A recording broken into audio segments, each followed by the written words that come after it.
اللہم صلی علی محمد و علی آل محمد۔ ابتدا ہے اس رب جلیل کے بابرکت نام سے جو رحیم ہے، کریم ہے، ستار ہے، غفار ہے، جو رحمان بھی ہے اور قہار بھی، وہی جو دن کے اجالے میں نور بکھیرتا ہے اور رات کی تاریکی میں چاندنی، وہی جو ٹوٹے دلوں کو جوڑنے والا ہے، بٹکے قدموں کو راستہ دکھانے والا ہے اور بند دروازوں کو کھولنے والا ہے۔ وہ اگر دینے پر آئے تو بے حساب دیتا ہے اور اگر آزمانے پر آئے تو پہاڑ جیسے دل بھی لرز اٹھتے ہیں۔ خواتین و حضرات، رمضان المبارک کی مقدس ساعتیں ہم پر سایہ فگن ہیں، اور یہ وہ مہینہ ہے جب آسمانوں سے برکتیں نازل ہوتی ہیں، زمین مغفرت کی خوشبو سے مہک اٹھتی ہے اور ہر دل نیکی کے جذبے سے سرشار ہوتا ہے۔ جہاں ایک دعا لبوں سے نکلے تو عرش تک جا پہنچے، جہاں ایک سجدہ زندگی کے سارے گناہ دھو ڈالے، جہاں ایک آنسو مغفرت کا پروانہ بن جائے۔ اپنے تمام دیکھنے والوں کو رمضان المبارک کی خصوصی نشریات اوصاف رمضان میں خوش آمدید۔ مجھے کہتے ہیں حسنین لیاقت اور میرے ساتھ ہیں غزل اشرف۔ اور بالکل آپ نے حسنین ٹھیک کہا، یہ مہینہ فقط دن کے اجالے اور رات کی تاریکی کا نہیں بلکہ یہ روح کی روشنی کا ہے، دل کی بیداری کا مہینہ ہے، اللہ کی قربت کا مہینہ ہے۔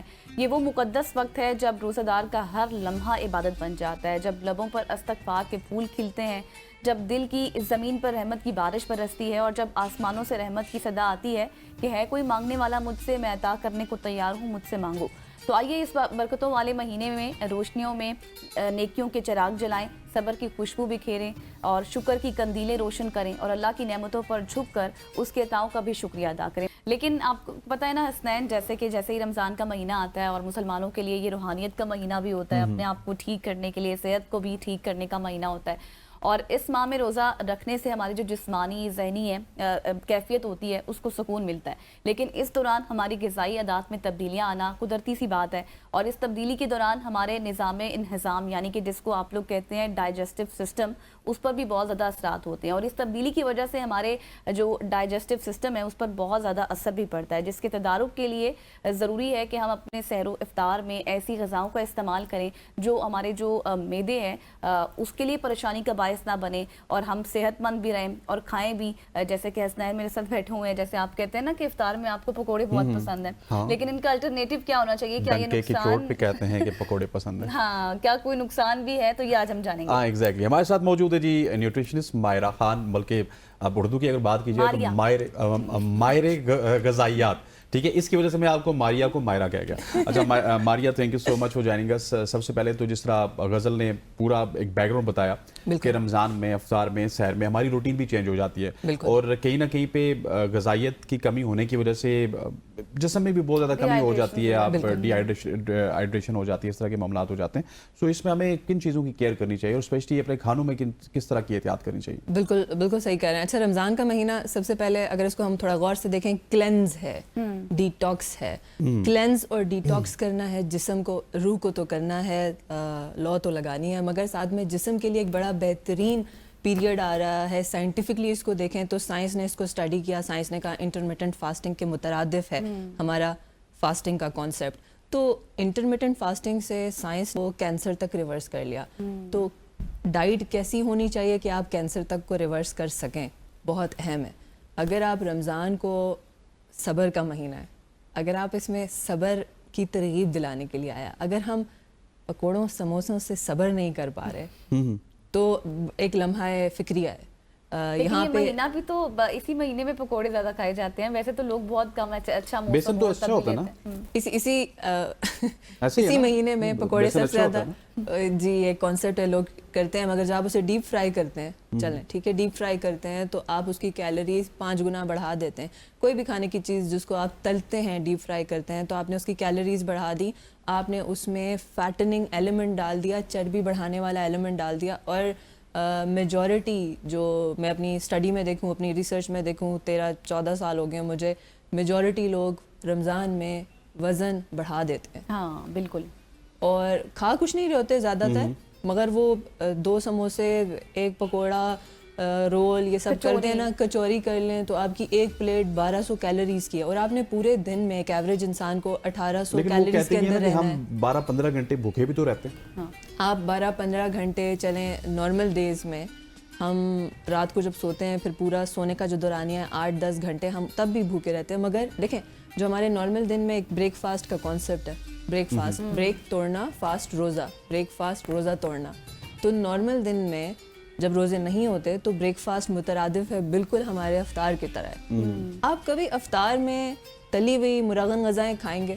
مطلب ایک عشرہ ہو گیا اور مجھے جو بھی میرے پاس پیشنٹس آ رہے ہیں, کلائنٹس آ رہے ہیں, سب کا ایک ہی ابھی کنسرن ہے, معدے میں جلن ہے. کچھ بتا دیں معدے میں جلن ہے.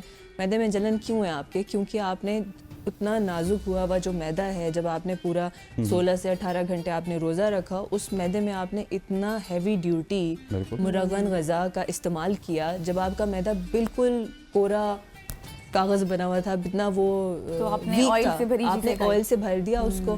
اب وہ آپ کو جلن کرے گا, تیزابیت کرے گا. آپ اس وقت 2 سے 3 کھجوروں کا استعمال کریں, پانی کا استعمال کریں, اور اللہ کا بنایا ہوا پھل کا استعمال کریں, فروٹ کا استعمال کریں, کیونکہ فروٹ 20 منٹ میں آپ کے معدے میں ہضم ہو جاتا ہے. اب یہ جو آپ نے مرغن غذائیں, یہ جو تلے ہوئے پکوڑے سموسے کھائے ہیں, یہ کوئی گھنٹہ 1.5 تک ہضم نہیں ہوئے گا آپ کے معدے سے. اس کے بعد میں کھانا بھی کھانا ہوتا ہے, آپ نے کھانا بھی کھانا ہوتا ہے. تو آپ کیا کر رہے ہیں؟ اسٹف کر رہے ہیں اپنے آپ کو. آپ کے معدے میں اتنی جگہ ہے, آپ نے اسے پھلا کے اتنا زیادہ آپ نے اسے مواد دے دیا. غزل نے بات کی نا, بعد میں کھانا کھانا ہوتا ہے. کچھ لوگوں کی ترتیب ڈفرینٹ ہے. اب لیٹ سپوز میں اپنے گھر کی بات کروں تو میں سب سے پہلے کھجور کھاتا ہوں, اور پھر تھوڑا سا پکوڑا مطلب ایک پکوڑا لے لیا یا 2 لے لیا, اس کے بعد اسٹریٹ اوے کھانا کھاتا ہوں. کھانا کھانے کے بعد جو بھی چیزیں ہیں, فروٹ چاٹ ہے, پکوڑا ہے, ایک تو یہ ترتیب ہے. ایک جس طرح غزل نے کہا کہ پہلے آپ پکوڑے کھائیں گے, ہاں مطلب یہی ترتیب ہے نا. دوسری یہ کہ پہلے پکوڑے کھائیں گے آپ, پھر سموسے کھائیں گے, پھر اس کے بعد فروٹ چاٹ کھائیں گے, پھر چنا چاٹ کھائیں گے. تو ان دونوں ترتیبوں میں سب سے زیادہ اچھی آپ کو کون سی لگتی ہے؟ آپ کے پاس ایک لمیٹڈ کیلوریز کا انٹیک ہے نا. آپ ایک نارمل ایوریج انسان کی بات کریں, اگر آپ کی ہائٹ 5 فٹ 6-7 انچ ہے اور آپ ایک ایوریج نارمل انسان ہیں, آپ کو 1800 سے 2000 کیلوریز کی ضرورت ہے ایک آپٹیمل زندگی گزارنے کے لیے. اب اس کیلوریز میں آپ یہ دیکھیں, آپ نے اس میں فروٹس بھی کھانے ہیں, آپ نے اس میں نٹس بھی کھانے ہیں. نٹس کا مطلب ہے ایک مٹھی بادام ایڈ کر لیا, چیا سیڈ, فلیکس سیڈ ایڈ کر لیا. آپ نے اس میں روٹی بھی کھانی ہے, آپ نے اس میں میٹس بھی کھانے ہیں, یہ سارا کچھ آپ نے کھانا ہے. دالیں بھی کھانی ہیں, آپ نے اس میں سلاد بھی کھانا ہے. یہ سب ایڈ کرنا ہے اگر آپ چاہتے ہیں کہ آپ ایک صحت مند زندگی گزاریں. اگر آپ نہیں ایڈ کرتے, کسی ایک چیز کو آپ ایکسٹرا کر دیتے ہیں, آپ کی ڈائٹ متوازن نہیں ہے. آپ نے فیٹ کا انٹیک بہت زیادہ کر لیا, جو آپ نے ایک میل سے 1200 کیلوریز آپ نے کنزیوم کر لی. پھر آپ ڈنر بھی کریں گے, پھر آپ سحری بھی کریں گے, تو آپ نے جہاں پہ 1800 کیلوریز یا 2000 کھانی تھی, آپ اسے لے گئے ہیں 2500-3000 پہ. بالکل. تو روزہ تو رکھنا اس لیے تھوڑی تھا اسٹف کرنے کے لیے, اور اپنے آپ کو روزہ تو ترغیب دلانے آیا تھا. صبر بنا لی جاتی ہے نا, کچھ لوگ اس کو بہت زیادہ کر لیتے ہیں, بس روزہ ہم نے رکھا, ہم نے سارا کچھ ایک ہی ٹائم تو پھر سوال یہ تھوڑا پوچھنا ہے کہ کیا پھر اس روزے کا فائدہ بھی ہے, کیونکہ ہم نے صبر کی ترغیب تو کی نہیں, کہ ہم کھانے پہ صبر نہیں لا رہے. اور جو ہم پیغمبر کی بات کر رہے ہیں, دیکھیں پوائنٹ آف ویو یہ ہے نا کہ ہم نے 14 گھنٹے تو صبر کر لیا. اب 14 گھنٹے کے بعد جب حکم الہی ہے کہ آپ نے کھانا ہے, تو پھر پیٹ بھر کے کھانا ہے. حکم الہی پہ اگر ہم آ جائیں نا, تو حکم الہی, اور اگر ہم اپنے پیغمبروں کو بھی دیکھیں تو وہ کھجور ہوتی تھی, پانی ہوتا تھا, دہی ہوتی تھی, روٹی ہوتی تھی. وہ ہمارے پیغمبر وہ کھجور کھا کے نا, وہ سارے پیغمبر ہیں وہ جنگیں لڑا کرتے تھے. تو اگر ہم نے پراپر حکم الہی کو چلنا ہے اور پراپر اس طرز پہ چلنا ہے, اور اس میں ڈائٹ کا بڑا عمل دخل ہے. یہ سارا کچھ نہیں تھا اس میں, لال پیلے رنگ کی شربتیں بھی نہیں تھیں اس وقت, نہ اس کی کہیں پہ حکم ہے. قرآن فاسٹ فوڈ نہیں تھا, مجھے کوئی آیت نکال کے دے دیں قرآن کی آیت. پریویل بھی نہیں کر رہا تھا. ہاں, پریویل بھی نہیں کر رہا تھا. اور وہ پریویلنگ کی اگر ہم بات کریں تو یہ ملٹی بلین ڈالرز بزنسز ہیں. بالکل, یہ آپ کو مارکیٹ کر رہے ہیں.